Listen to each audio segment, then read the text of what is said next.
नमस्कार, digital news analysis में आप सभी का स्वागत है। राघव चड्ढा का साइलेंट एग्जिट, आप में हाशिए पर जाता एक चमकता सितारा। क्या केजरीवाल के विश्वास पात्र की राजनीतिक पारी अब ढलान पर है?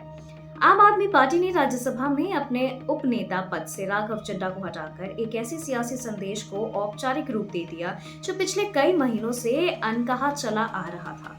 पार्टी ने उनकी जगह पर पंजाब के सांसद अशोक मित्तल को यह जिम्मेदारी सौंपी है।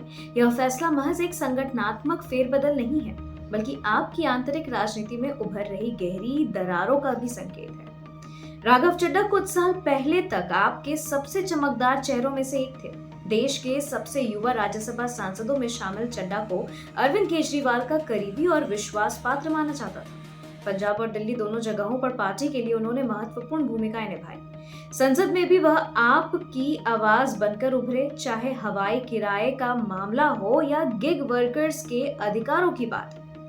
किसी भी नेता की राजनीतिक वफादारी की असली परीक्षा संकट के वक्त होती है। वहीं केजरीवाल की रिहाई के बाद जंतर मंतर पर हुई रैली हो, अदालत से बरी होने पर प्रेस कॉन्फ्रेंस हो या पार्टी के चुनाव प्रचार, चड्ढा की अनुपस्थिति हर बार नोटिस की गई। आबकारी नीति मामले में केजरीवाल, मनीष सिसोदिया और अन्य नेताओं के बरी होने पर जब पूरी पार्टी जश्न में थी, तब भी चड्ढा की चुप्पी ने सवाल खड़े किए थे। अब यह चुप्पी राजनीतिक रूप से बहुत महंगी साबित हुई है।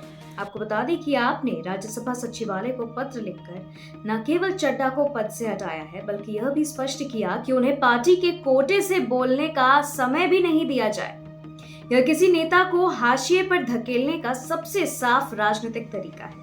संजय सिंह ने मीडिया के सवालों को यह कहकर टाल दिया कि जो बताना था वो राज्यसभा सचिवालय को बता दिया, यानी पार्टी इस विषय पर बहस नहीं करना चाहती। फैसला सुना दिया गया है। पंजाब में अगले साल विधानसभा चुनाव है और इसी पृष्ठभूमि में अटकलें तेज हैं कि चड्ढा बीजेपी का दामन थाम सकते हैं। हालांकि अशोक मित्तल ने इन अटकलों को अफवाह बताया, लेकिन राजनीति में जब कोई नेता इतनी तेजी से हाशिए पर आता है तो उसके पास विकल्प सीमित हो जाते हैं। यह प्रकरण केवल चड्ढा की कहानी नहीं है। यह दिखाता है कि आप जैसी पार्टी में भी व्यक्तिगत निष्ठा और सार्वजनिक उपस्थिति कितनी अहम है।